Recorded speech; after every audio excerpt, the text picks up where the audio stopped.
avait recours à des segmentations où on avait peut-être 5-6 segments de clients. Maintenant, ça n'a plus de sens avec la data et avec l'IA. On peut vraiment proposer des choses qui sont complètement sur mesure pour le consommateur. Bonjour, je suis Camille Brégé, je suis directrice associée au BCG et je dirige l'entité BCG Gamma à Paris. Donc au BCG et chez Gamma, j'accompagne des clients industriels, par exemple dans le secteur des matériaux de construction, le secteur de la chimie, sur leurs problématiques de croissance, donc pour les aider avec la data et l'IA à améliorer leur performance. Avant de rejoindre le BCG, donc il y a 15 ans maintenant, j'ai étudié les mathématiques appliquées à l'école polytechnique et à Stanford aux États-Unis. BCG Gamma, c'est vraiment l'entité d'IA de BCG. Donc on a 1500 data scientists et software engineers de par le monde et une petite centaine, on va dire, à Paris. Et on travaille vraiment main dans la main avec BCG pour pouvoir apporter à nos clients l'expertise data et IA qui est apportée par Gamma et la combiner avec l'expertise sectorielle qui est apportée par BCG et d'autres expertises assez pointues dans le digital par exemple qui vont être apportées par d'autres verticales de BCG.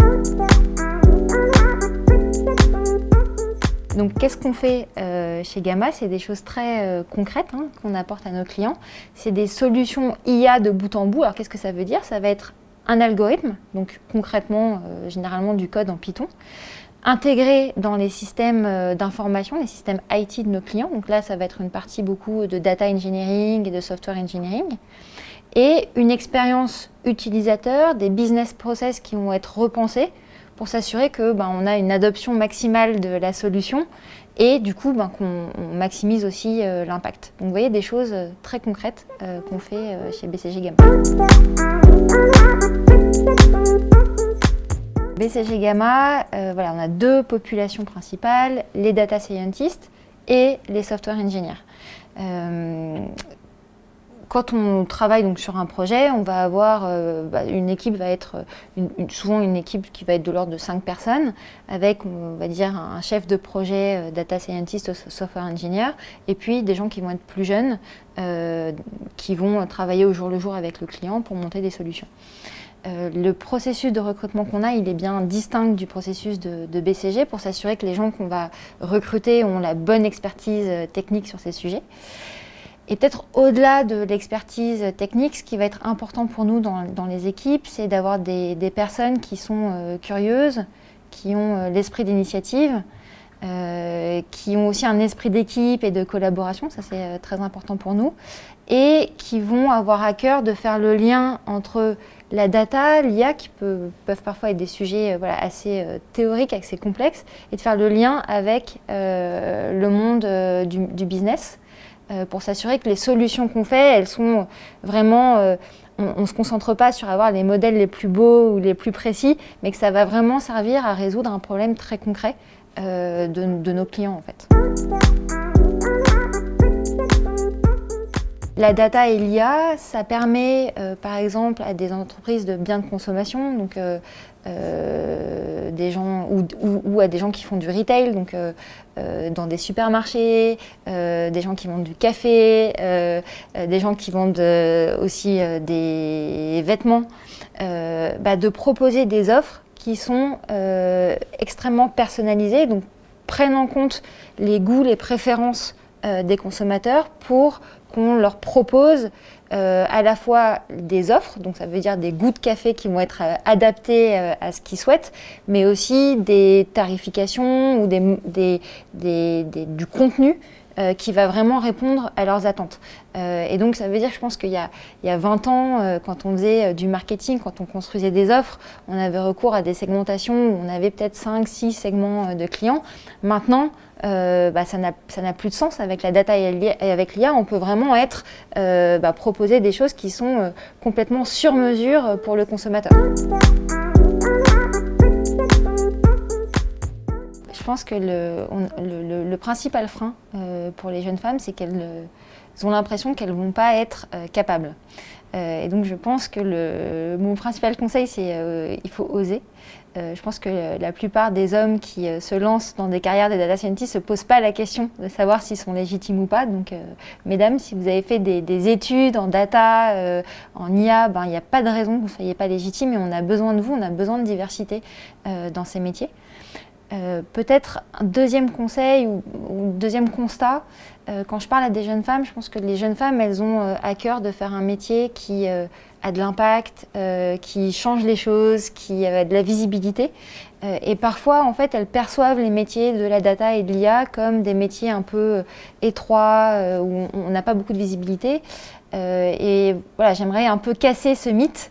Parce que je pense qu'on peut avoir énormément d'impact, que ce soit sur des sujets business à enjeu, mais aussi sur des sujets sociétaux, en utilisant la data et l'IA.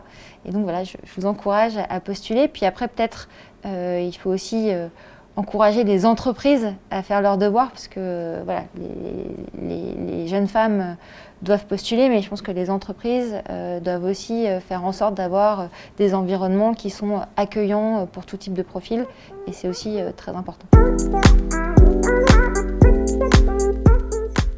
Ce qui me plaît chez Gamma, c'est premièrement la capacité à travailler sur des problématiques à fort enjeu, et donc à avoir de l'impact chez nos clients.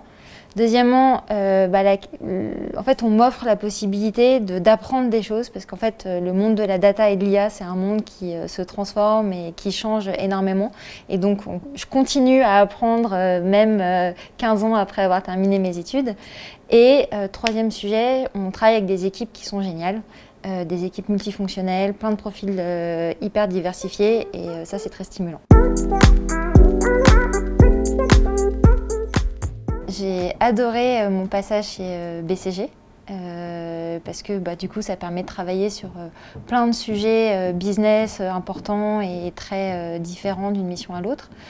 Et j'ai vu dans Gamma l'opportunité de, en plus, être créative avec de la data, donc ce qui est un positionnement assez particulier, puisque du coup on a un peu une mine d'or qui est toute cette data, et on a d'un autre côté tout le background mathématique qu'on a pu acquérir, et en fait c'est un processus un peu créatif que de faire parler ces data et de trouver un peu du coup d'extraire la richesse de toute cette data, et donc c'est ça qui m'intéressait chez Gamma. Le partenariat avec Albert School, c'est l'occasion d'avoir des profils donc uniques avec effectivement une compréhension des sujets de la data, mais aussi une compréhension business importante. Et donc je pense qu'en France, on a des très bons profils business, des très bons profils data, IA, mathématiques, mais avoir les deux, c'est un peu plus rare. Et donc, nous, on a l'espoir de développer cette filière. Donc ça, c'est un premier élément important pour nous, pour ce partenariat. Le deuxième élément, on aimerait, via la Albert School, contribuer à donner envie à des jeunes femmes, aussi venant de milieux peut-être où la question de la data se pose moins naturellement, ou peut-être de milieux plus défavorisés, leur donner l'opportunité de venir étudier ces sujets-là. Et donc on va monter une bourse ensemble pour encourager ces jeunes femmes à se pencher sur ces sujets, et après en espérant pouvoir les recruter. C'est une des missions importantes pour moi chez Gamma, c'est de diversifier les recrutements sur plein d'axes différents, donc que ce soit les femmes, que ce soit aussi l'autisme par exemple, ou des personnes venant de milieux plus défavorisés. Je pense qu'il y a un problème parfois de mixité sociale dans les grandes écoles, et donc je vois ce partenariat comme l'occasion de contribuer à résoudre un peu ce problème.